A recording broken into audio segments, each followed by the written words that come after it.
Hello, everyone. I apologize for starting this video with tears in my eyes.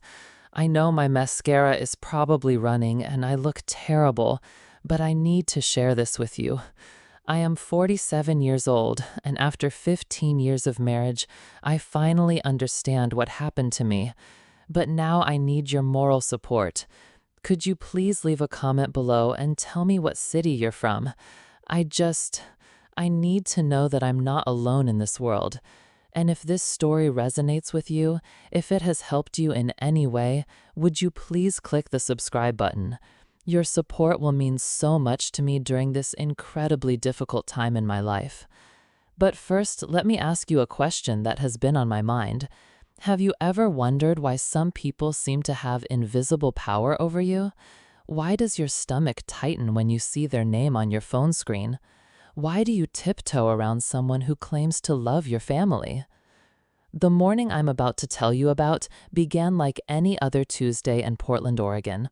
I remember because it was raining, that soft Oregon rain that makes everything gray and dull. I woke up at 6:15 a.m. to the sound of my alarm, but I had actually been lying awake since 5:30, staring at the ceiling with the familiar knot in my stomach. You know that feeling when you're afraid of something but can't quite put your finger on it? I slipped out of bed carefully, trying not to wake Marcus, my husband. He was lying on his side, turned away from me, his dark hair tousled on the white pillowcase. The hard wooden floor was cold under my bare feet as I walked to the bathroom. I saw my reflection in the mirror, dark circles under my hazel eyes, stress lines that seemed to have appeared overnight. At 47, I was starting to look my age. My mornings always started the same way. A shower with lavender body wash, hoping the scent would calm my nerves. Brushing my teeth while mentally preparing for the day ahead. Carefully choosing an outfit, not too casual so Jessica wouldn't comment, but not too dressy so she wouldn't call me pretentious. That morning, I settled on dark jeans and a cream-colored sweater, something reliable and unremarkable. Downstairs in our small kitchen, I brewed coffee.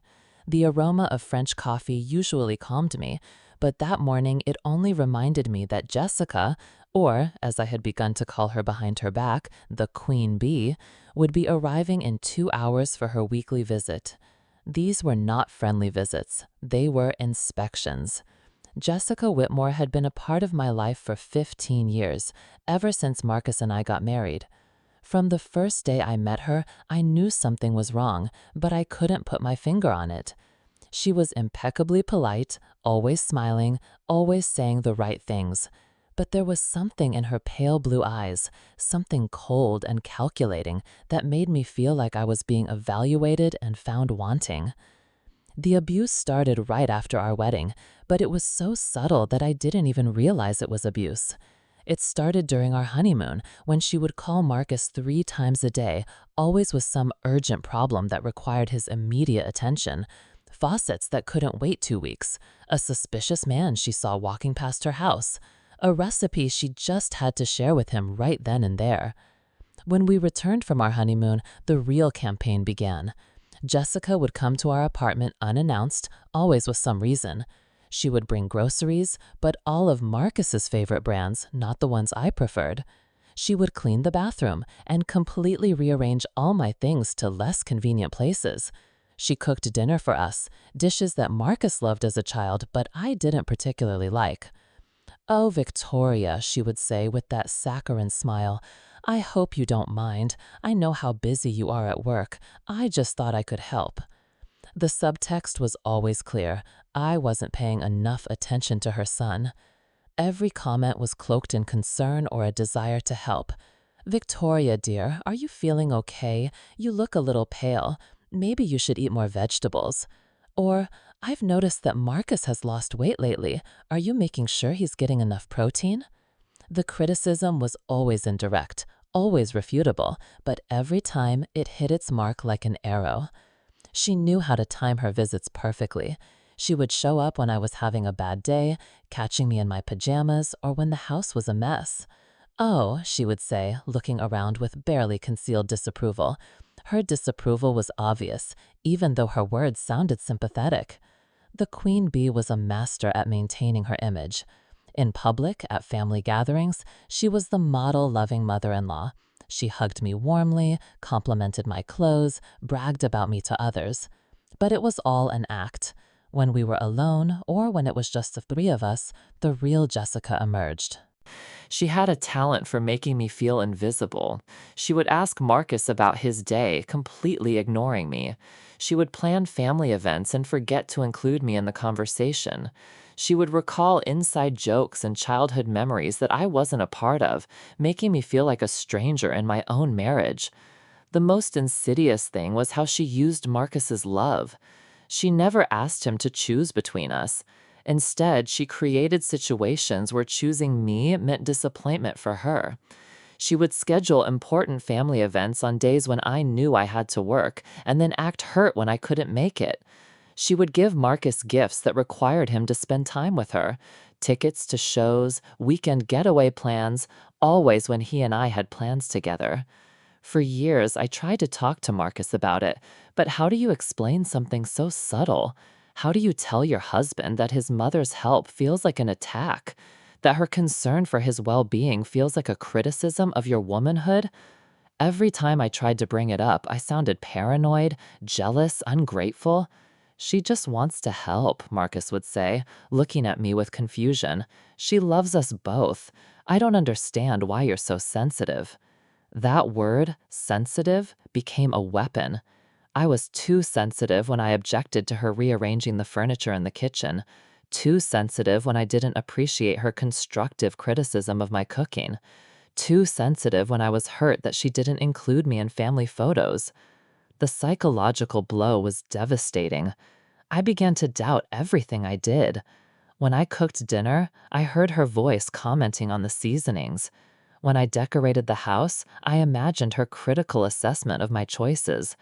I became hyper-vigilant, always on guard, waiting for the next subtle attack. My self-esteem gradually declined. I began to believe that maybe I wasn't a good enough wife.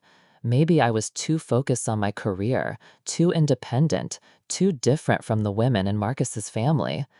The queen bee never said it directly, but her hints were clear and stuck in my head like poison. But that Tuesday morning, everything changed. Marcus left early on a business trip, and I was alone when Jessica arrived for her weekly visit. I was in the kitchen, still in my sweater and jeans, washing the breakfast dishes. I heard her put the key in the lock. Yes, she had a key that Marcus had given her in case of emergencies. "Victoria," she called in her sing-song voice that always made my shoulders tense. "In the kitchen," I replied without turning around.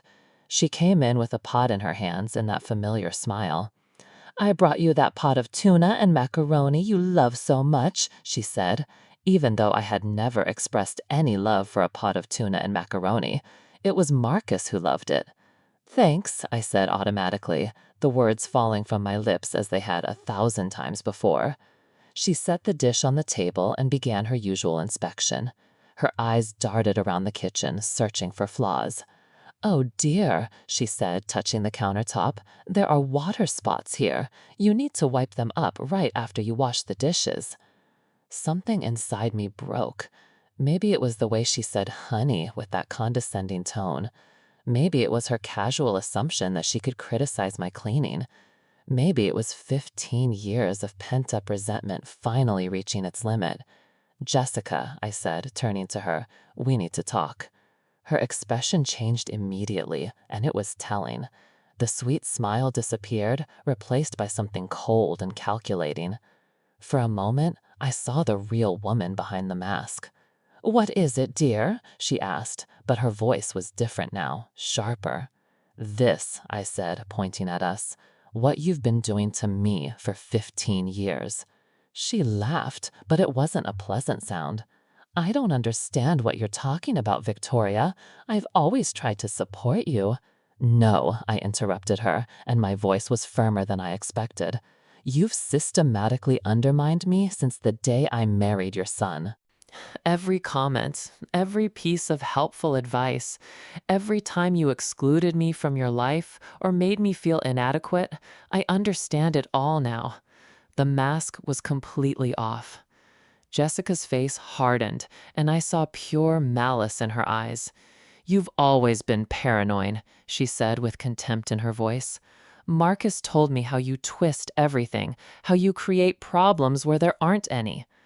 Then I realized the truth. She had been working on Marcus too, gradually turning him against me. Every time I tried to explain how her behavior was affecting me, she had already planted seeds of doubt in his mind about my mental state, my stability, my reliability. "You manipulated both of us," I said, finally finding the psychological term to describe what I had been through. "You manipulated situations to make me look bad, and then you convinced Marcus that the problem was me." Jessica smiled again, but now her smile was ugly, triumphant. "And it worked, didn't it? He believes me. He always has. You can try to turn him against me, but I'm his mother. You're just the woman he married."